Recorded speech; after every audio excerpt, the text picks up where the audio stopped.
హరి ఓం. శ్రీ గురుభ్యో నమః. శ్రీ మహాగణాధిపతయే నమః.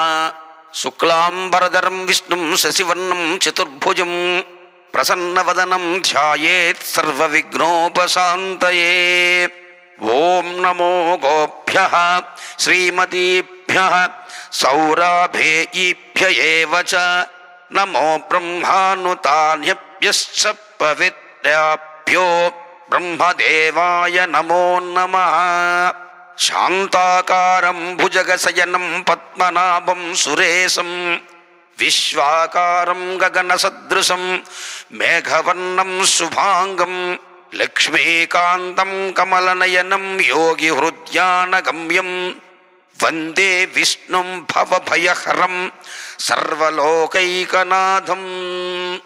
వందే శంభు ఉమాపతిం సురగురుం వందే జగత్కారణం వందే పన్నగభూషణం మృగధరం వందే పశూనాం పతిం వందే సూర్యశశాంకవహ్నినయనం వందే ముకుందప్రియం వందే భక్తజనాశ్రయం చ వరదం వందే శివం శంకరం. వైశాఖ పురాణం 11వ అధ్యాయానికి స్వాగతం పలుకుచున్న మీ సామవేదం బాలసుబ్రహ్మణ్యం. నమస్కారములు. నారద మహర్షి అంబరీష మహారాజునకు వైశాఖ మహత్యమును వివరించుచు ఇట్లనెను. మిథిలాపతియకు శృతకీర్తి శృతదేవుని ముక్కంటి కంటి మంటకు ఎరయైన ఆ మన్మధుని జన్మమెట్టిది. అతడు చేసిన కర్మ వలన అతడెట్టి దుఃఖమును అనుభవించెను వివరింపమని కోరెను. శృతదేవుడు ఇట్లనెను. కుమారస్వామి జన్మ కథ పవిత్రమైనది. విన్నంతనే చేసిన పాపములన్నీయూ నశించు, కీర్తిని పుత్రులను కలిగించును, ధర్మబుద్ధిని కలిగించును, సర్వ రోగములను హరించును. అట్టి మహత్తరమైన కథ చెప్పుచున్నాను, సావధానముగా వినుము. శివుని కంటి మంటకు మన్మధుడు దహింపబడుటను చూచి మన్మధుని భార్యకు రతి బూడిద ప్రోగు ఆయన భర్తను చూచి దుఃఖ పీడితి అయి మూర్ఛిల్లెను. ముహూర్త కాలమునక తెప్పరిల్లి బహువిధములుగా దుఃఖించెను. ఆమె దుఃఖమును చూచువారికి దుఃఖము కలిగించుచుండెను. ఆమె తన భర్తతో సహగమనము చేయవలనని తలంచెను. అందులకి తగిన ఏర్పాట్లను చేయుటకు తన భర్తకు మిత్రులకు వసంతుని తలచెను.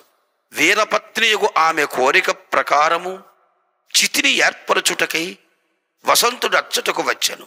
మిత్రుని దుర్మరణమునకు మిత్రుని భార్య దురవస్థకు విచారించుచున్న వసంతుడు రతీదేవుని ఓరడించుచూ ఇట్లనెను. అమ్మా, నేను నీ పుత్రుని వంటి వాడవను. పుత్రులకు నేనుండగా నీవు సహగమును అర్పింపవలదు అని వసంతుడు బహువిధములుగా చెప్పినను రతి సహగమనము చేయుటకే నిశ్చయించుకొనెను. వసంతుడు ఆమె నిశ్చయమును మరలింపలేకపోయెను. ఆమె కోరినట్లు చితిని నదీ తీరమున ఏర్పరచెను. ఆమె గంగా స్నానము చేసి సహగమనము చేయవలసిన పనులన్నీ పూర్తి చేసి భర్తను తలుచుకొనుచు చితిని ఎక్కబోయెను. అప్పుడు ఆకాశవాణి, కళ్యాణి పతిభక్తిమతి అగ్ని ప్రవేశము చెయ్యకము, శివుని వలనను కృష్ణావతారము ఎత్తిన శ్రీ మహావిష్ణువు వలనను నీ భర్తకు 2 జన్మలు కలవు. 2వ జన్మలో శ్రీకృష్ణుని వలన రుక్మిణీదేవికి ప్రద్యుమ్నుడిగా జన్మించును. నీవు బ్రహ్మశాపమున శంబరాసురుని ఇంట నుండువు. అప్పుడు నీ భర్త యొక్క ప్రద్యుమ్నునితో కలిసి శంబరాసురుని ఇంట ఉండగలడు. ఈ విధముగా నీకు భర్త సమాగము కలదు. అందువలన అగ్ని ప్రవేశము మానమని పలికెను. ఆకాశవాణి మాటలు పాటించి రతీదేవి అగ్ని ప్రవేశమును మానెను. తరువాత బృహస్పతి, ఇంద్రుడు మున్నగు దేవతలు అచ్చటకు వచ్చిరి. తన ప్రయోజనమునకై శరీరమును కోల్పోయిన మన్మధుని భార్యయగు రతీదేవిని బహువిధములుగా ఊరడించిరి. ఆమెకు అనేక వరములిచ్చిరి.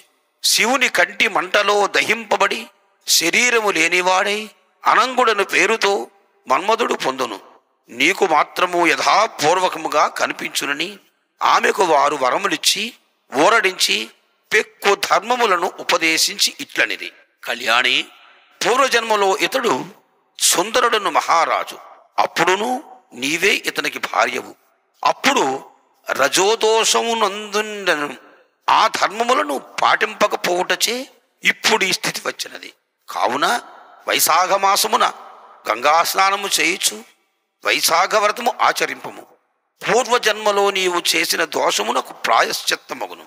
ప్రాతకాలమున గంగా స్నానము చేసి శ్రీ మహావిష్ణువుని అర్చింపుము. పూజానంతరము విష్ణు కథా శ్రవణము చేయము. నీవిట్లు చేసినచో నీ భర్త నీకు లభించును అని రతికి అశూన్యసేన వ్రతము ఆచరించుచు విధానమును చెప్పి దేవతలు వెళ్ళిపోయారు. రతీదేవియు అతి కష్టముపై దుఃఖమును మృంగి సూర్యుడు మేషరాశిలో ఉండగా వైశాఖ మాసమున వైశాఖ వ్రతమును ఆచరించుచు అశూన్యసేన వ్రతమును చేసెను. ఆ వ్రత ప్రభావమున ఆమెకు భర్త యొగు మన్మధుడు కంటికి కనిపించెను. ఆమెతో యథాపూర్వకముగా సుఖించుచుండెను. మన్మధుడు పూర్వజన్మలో సుందరుడను మహారాజుగానుండెను. ఇప్పుడు అతడు వైశాఖ వ్రతము చెయ్యలేదు, వైశాఖ దానములను చెయ్యలేదు. అందుచే ఇతడు శ్రీ మహావిష్ణువుకు కుమారుడైనను శివుని కోపాగ్నిచే శరీరము పోగొట్టుకొనెను. విష్ణుపుత్రునకే వైశాఖ వ్రతము ఆచరింపకపోవటం వలన ఇట్టి స్థితి వచ్చినచో మిగిలిన వారికి ఏమి చెప్పవలెను? కావున ఇహలోక సుఖములను ఆచరించువారు అందరూ తప్పక వైశాఖ వ్రతము ఆచరింపవలన సుమి అని పలికెను. స్వస్తి స్వస్తి ప్రజాభ్యః పరిపాలయంతా న్యాయేన మార్గేణ మహీం మహేషా గోబ్రాహ్మణేభ్యః శుభమస్తు నిత్యం. లోకా సమస్తా సుఖినో భవంతు, సర్వే జనా సుఖినో భవంతు. తథాస్తు.